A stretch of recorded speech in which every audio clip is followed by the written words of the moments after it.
क्या कर रहे हो? कुछ तो पवित्र हैं। इन पर क्रोध करना अच्छा नहीं।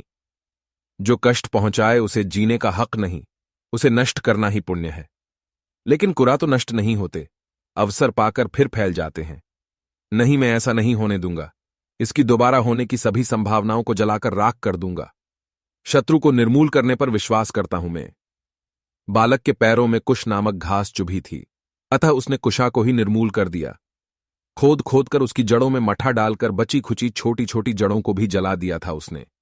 योग्य आचार्य ने मालक में छिपी संभावनाओं को पहचान लिया था। ऐसा आत्मविश्वास और प्रबल इच्छा शक्ति ही व्यक्तित्व को ऊंचाइयों पर पहुंचाती है। ऐसे में यदि जन संवेदना का पुट मिल जाए तो व्यक्ति इतिहास पुरुष ही बनता है, और ऐसा ही हुआ भी। लगभग 2000 वर्ष पूर्व भारत के इतिहास को जिस बालक ने एक स्वर्णिम मोड़ दिया, वही बालक बड़ा होकर चाणक्य बना। उसका असली नाम था विष्णुगुप्त। उसकी कूटनीतिक विलक्षणता की वजह से लोग उसे कौटिल्य भी कहते थे। यह घटना तब की है जब विश्व के मानचित्र पर कुछ देशों का कहीं कोई अता पता नहीं था, लेकिन भारत की सभ्यता और संस्कृति अपने पूर्ण चौवन पर थी।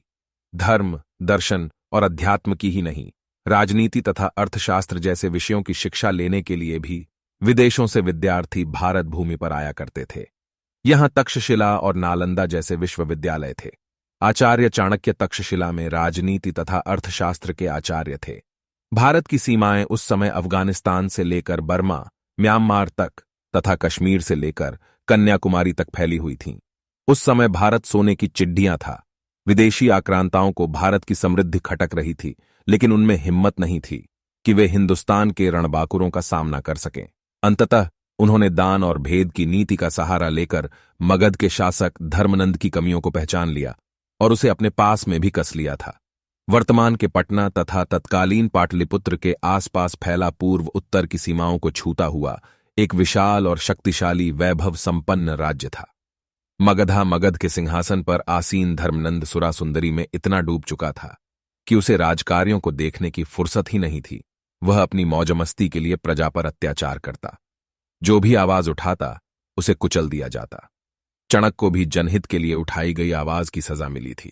उस महान आचार्य को मौत के घाट उतार दिया गया था। एक एक करके हुई हृदय विदारक घटनाएं चाणक्य पुत्र चाणक्य के हृदय में फांस की तरह धंसी हुई थीं। एक दिन जब राज्यसभा में समूचे आर्यावर्त की स्थिति का विवेचन करते हुए चाणक्य ने मगध राज धर्मनंद को उनका कर्तव्य याद दिलाया तो वह झुंझला उठा। उसने चाणक्य को दरबार से धक्के मारकर निकाल फेंकने का आदेश दिया। सैनिकों के चाणक्य को धक्के मारकर दरबार से निकालने की कोशिश के बीच चाणक्य की शिखा खुल गई। ये चाणक्य का ही नहीं, देश की उस आवाज का भी अपमान था जो अपने राजा के सामने अंधकार में विलीन होते अपने भविष्य को बचाने की गुहार कर रही थी। उसी समय चाणक्य ने प्रतिज्ञा कर ली, अब यह शिखा तभी बंधेगी जब नंद वंश का समूल नाश हो जाएगा। चाणक्य ने अपने लक्ष्य को पूरा करने के लिए चंद्रगुप्त को चुना। चंद्रगुप्त में छिपी संभावनाओं को चाणक्य ने एक एक करके तराशा। सोचे हुए कार्य को मूर्त रूप देना चाणक्य के लिए आसान नहीं था। मकदूनिया के छोटे से प्रदेश से सिकंदर नामक आंधी की गर्द भारत की सीमाओं पर छाने लगी थी। कंधार के राजकुमार आंभी ने सिकंदर से गुप्त संधि कर ली थी। पर्वतेश्वर पोरस ने सिकंदर की सेनाओं का डटकर सामना किया, लेकिन सिकंदर की रणनीति ने पांसा पलट दिया। सिकंदर की ओर से हुई बाण वर्षा से घबराई पोरस की जुझारू गज सेना ने अपनी ही सेना को रौंदना शुरू कर दिया। पोरस की हार हुई और उसे बंदी बना लिया गया। सिकंदर द्वारा यह पूछने पर कि उसके साथ कैसा व्यवहार किया जाए, पोरस ने निर्भीक होकर कहा कि जैसा एक राजा दूसरे राजा के साथ करता है। सिकंदर ने पोरस को उसकी वीरता से प्रसन्न होकर छोड़ भी दिया। एस्टरिस्क इस पराजय के बाद आचार्य चाणक्य की देखरेख में चंद्रगुप्त अपनी सेना को संगठित करने, उसे तैयार करने और युद्ध की रणनीति बनाने में पूरी तरह से लग गया।